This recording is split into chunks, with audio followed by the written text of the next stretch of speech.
Just want to briefly tell y'all something that is very important. And it's something that y'all know already. Men were taken out of the household a long time ago.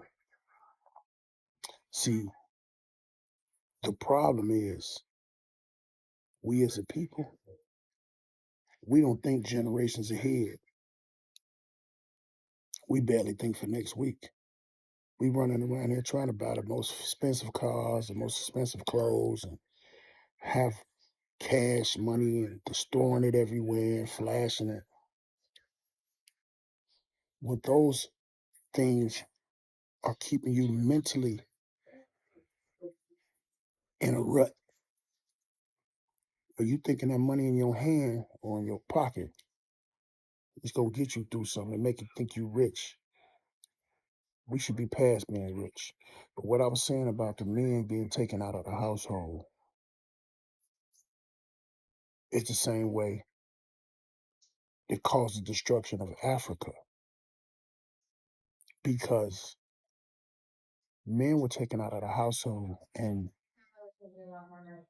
3 generations later, we see the impact of it. Why you have these kids running around here?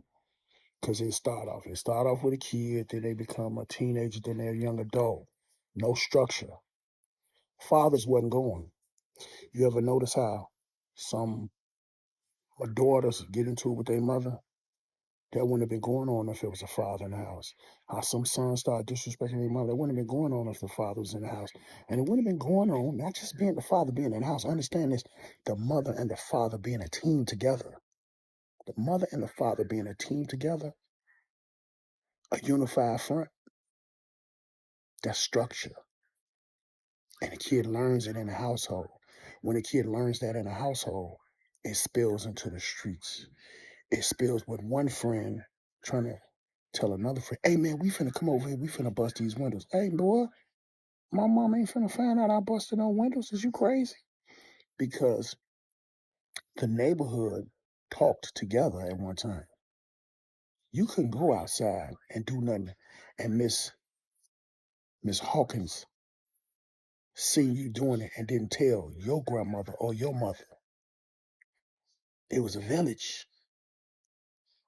So it starts in the household and it spills out to the community, then it spills out from the community to the streets. However that order go, y'all know what I'm talking about. But the main problem is when the fathers got took out of the household, the father was, and now he running around talking about the king of the castle, and this king. You can't be a king and a king. One of these women be saying that they son is a king. How is he just the first king? You have to be taught to be a king. You have to be taught. A man has to teach a young boy to be a man. How does that happen? Because that first young man was taught by another young man. And there are things that are passed down, things that are instilled that weren't instilled. So it's a lot of kids that turn into teenagers, that turn into young men and don't know. If there's any men watching this, put in the comments and tell me, did your father tell you how to talk to a woman? If he wasn't there, he couldn't have. Did your father teach you how to fish? Did your father teach you how to hunt? It's a lot that needs to be repaired. And a lot of the ways that things need to be repaired, people ain't ready for it. OG talk.